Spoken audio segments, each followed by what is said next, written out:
Avez-vous déjà entendu parler de ces personnes capables de marcher sur l'eau, de manifester de la nourriture et même de transposer leur enveloppe corporelle comme si les lois de la physique ne semblaient pas s'appliquer à elles? Elles incarnent une énergie si puissante que la matière semble obéir à leur esprit, ce qui leur permet d'obtenir tout ce qu'elles veulent sans limitation apparente. Eh bien, ces personnes sont en phase avec ce que l'on peut appeler la fréquence d'unité. Il s'agit d'un principe universel avec lequel votre conscience peut entrer en résonance, fusionner, et lorsque vous le maîtrisez, vous devenez capable d'agir sur les choses qui vous entourent, par votre volonté. Mais le point essentiel est le suivant. Vous ne pouvez pas obéir à la réalité et espérer qu'elle vous obéisse. Soit vous donnez la priorité au monde physique et aux circonstances extérieures, soit vous donnez la priorité à votre état d'être et à votre énergie. Car votre réalité est déterminée par le point de vue depuis lequel vous la vivez.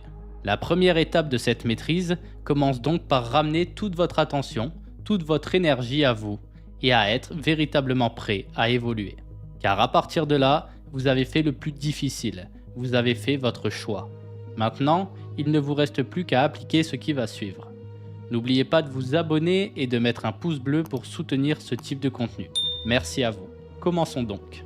Si vous vous êtes déjà intéressé à la physique quantique, vous avez sûrement remarqué qu'à cette échelle, les lois sont bien différentes de celles que nous connaissons au quotidien.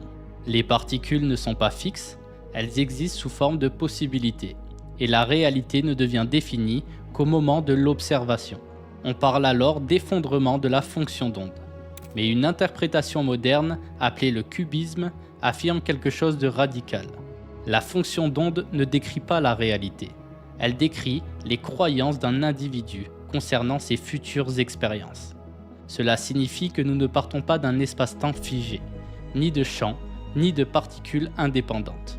Nous partons de nous, de l'agent qui agit et qui vit une expérience. À chaque instant, nous projetons une infinité de possibilités, comme une multitude de chemins potentiels. Et nos choix agissent comme cet effondrement qui sélectionne une trajectoire parmi toutes les autres. Ce que certains appellent un saut quantique n'est en réalité que le processus naturel de la vie. Nous projetons une ligne de réalité, nous agissons en cohérence avec elle, et progressivement, elle s'incarne. Lorsque vous projetez l'idée de vivre en maître, vous projetez ce champ de possibles, cette trajectoire, et par vos actions, vous empruntez ce chemin. Une fois engagé, votre conscience nourrit ce processus jusqu'à l'incarner totalement. Elle fait germer cette réalité jusqu'à la rendre tangible. L'univers devient alors participatif, comme l'évoquait John Archibald Wheeler. L'agent agit, le monde répond, une expérience se produit et l'agent met à jour son modèle intérieur, ce qui crée un nouveau modèle de réalité vécue. Ce n'est pas une simple boucle mécanique, c'est un mouvement évolutif, comme une spirale qui s'élève. Cela ne signifie pas que vous modifiez la réalité au sens littéral, comme si vous alliez supprimer la gravité et faire flotter les arbres dans les airs, ou figer l'espace-temps pour arrêter le mouvement des choses, mais il s'agit plutôt de vivre depuis un état d'être dans lequel ces lois ne s'appliquent plus à vous. Car en vérité, ces lois que nous considérons comme universelles ne le sont pas forcément. Ce sont des modèles établis par l'homme pour décrire ce qu'il observe à son niveau d'expérience. Par exemple, intuitivement, on pourrait penser que le vieillissement est une loi naturelle et inévitable. Pourtant, comme je l'explique dans le manuel de l'absolu, certaines espèces comme la méduse Turritopsis dornii peuvent revenir à leur état juvénile, comme si, arrivés à 80 ans, nous inversions notre cycle de vie et redevenons jeunes. Cela montre que le vieillissement biologique n'est pas une loi universelle, mais un état que certaines formes de vie expérimentent. Cette méduse, elle, vit sa réalité depuis un autre point de vue, bien réel pourtant, et elle est considérée comme biologiquement immortelle. De même, l'hydre d'eau douce ne montre aucun signe mesurable de vieillissement. Elle peut se régénérer entièrement, même après avoir été découpée en morceaux. Le crabe yéti, quant à lui, vit près des cheminées hydrothermales à des températures extrêmes et dans une toxicité que nous jugerons mortelle pour toute forme de vie. Pourtant, ce qui est toxique pour d'autres est sa source de nourriture à lui. Cela montre que même la notion de toxicité n'est pas universelle. Sinon, le serpent se tuerait avec son propre venin. et nous-mêmes serions dissous par l'acide contenu dans notre estomac. La conscience organise la matière selon des principes d'adaptation et d'état. Comme le disait John Archibald Wheeler, l'information fait forme. Autrement dit, ce que nous appelons matière n'est rien d'autre que de l'information structurée. Cela signifie que lorsque vous ramenez l'énergie que vous aviez dispersée un peu partout dans le monde extérieur en vous-même, vous ne faites pas qu'un choix psychologique. Vous changez la structure depuis laquelle la réalité s'organise autour de vous. La conscience n'est pas soumise au temps ni à l'espace, elle est cette force immuable, omniprésente, qui structure le tangible. Lorsque vous recentrez votre énergie créatrice sur votre propre transformation, depuis ce principe d'unité, vous reconfigurez vos schémas neuronaux selon un nouveau paradigme. Le cubisme l'exprime d'une manière intéressante. Nous ne partons pas d'un univers figé, nous partons d'un agent qui projette des possibilités et vit des expériences. Si vous projetez l'identité d'un être limité, vous sélectionnez des expériences en cohérence avec cette identité. Si vous projetez l'état d'être d'un maître, vous sélectionnez des expériences alignées avec cet état. L'erreur commune consiste à croire que le futur sera la simple répétition du présent, alors que la réalité se construit depuis l'information que vous incarnez à l'instant T.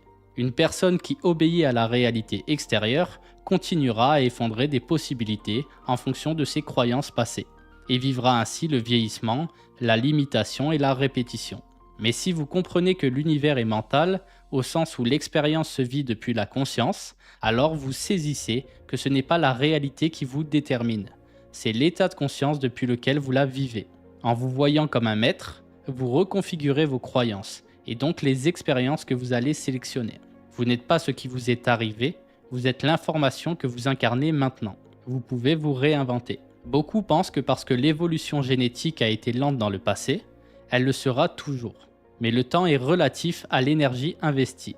Il y a 200 ans, faire le tour du monde prenait une vie entière. Aujourd'hui, cela prend quelques heures.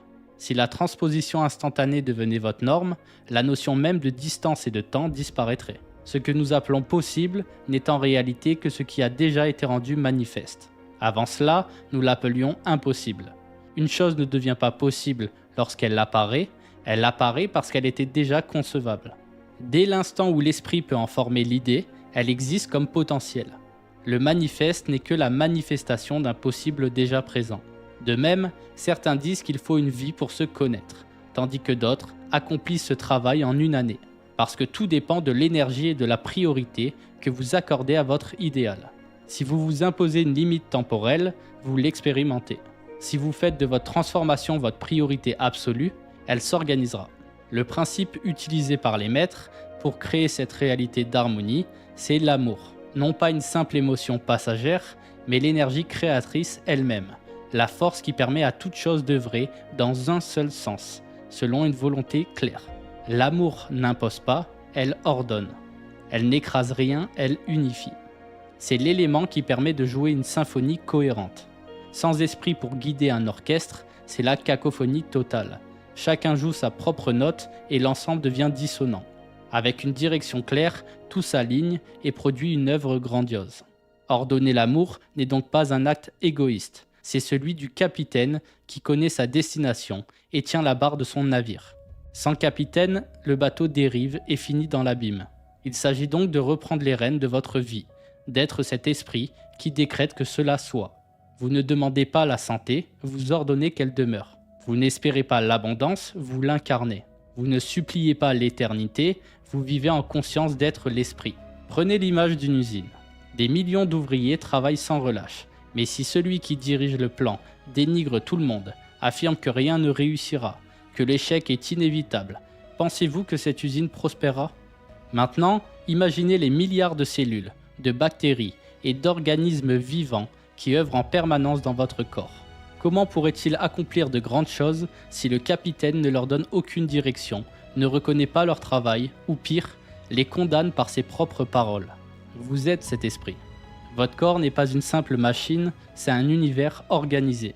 Lorsque vous vous aimez, lorsque vous savez où vous allez, vous donnez à ces milliards d'êtres un plan précis et l'énergie pour l'accomplir. L'amour unifie à un tel point qu'aucune cellule, aucun atome ne peut se soustraire à cette vibration. Qui voudrait quitter un champ vibrant d'harmonie? Ordonner l'amour, c'est comme un père qui unit sa famille vers un objectif commun, non pas par contrainte, mais par clarté et par amour. Vous savez très bien que cette vie, où l'on est éternel, en parfaite santé, où tout le monde est heureux et abondant, est la meilleure vie pour tous. Alors faites en sorte qu'elle soit. Vivre comme un maître, c'est être cet esprit souverain, conscient, reconnaissant, qui affirme « je peux le faire, je suis parfait, je suis maître », parce que sa parole est alignée avec le tout. À cette fréquence, l'information change, les neurones se reconfigurent, comme si le modèle directeur de l'usine était transformé. Les cellules œuvrent en cohérence, comme une organisation qui connaît son objectif et agit d'un seul mouvement. Le maître continue à reprogrammer ses croyances. La mort ne lui convient pas, il projette l'éternité. La limitation ne lui convient pas, il projette l'illimité. La toxicité ne lui convient pas, il reconnaît toute chose comme bénéfique pour lui et son système s'adapte. La conscience organise tout ce qui entre en elle. Ainsi, vous transformez vos croyances en force créatrice. Vous affirmez que les aliments vous nourrissent parfaitement, que l'air que vous respirez revitalise chacune de vos cellules, que le monde que vous percevez s'embellit continuellement, que votre amour s'amplifie, que votre santé demeure parfaite. Tout œuvre en votre faveur parce que vous avez ordonné l'harmonie. Vous ne demandez pas, vous décrétez. Vous ne suppliez pas, vous incarnez. Et c'est ainsi que la réalité s'aligne. Et si vous pouviez parler de tout ça avec des personnes vraiment sur la même longueur d'onde que vous? Eh bien, c'est exactement ce qu'on fait dans la maison d'Elohim sur Skool. C'est un réseau social privé où l'on échange autour de cet idéal de vie, où chacun avance dans cette direction. Vous y trouverez une bibliothèque complète avec des vidéos bonus, des programmes pour trouver votre raison d'être, développer un mindset de leader, créer votre chaîne YouTube et en vivre, des musiques de méditation, des archives et documents scientifiques uniques, tous mes livres en version audio sans publicité, ainsi que plus de 10 e-books exclusifs. En bref, un espace conçu pour vous aider à incarner pleinement ce que nous venons de voir. Si cela résonne en vous, le lien est dans la description et vous avez moins 50% à vie en rejoignant maintenant. Je vous souhaite une magnifique journée et à tout de suite dans une prochaine vidéo.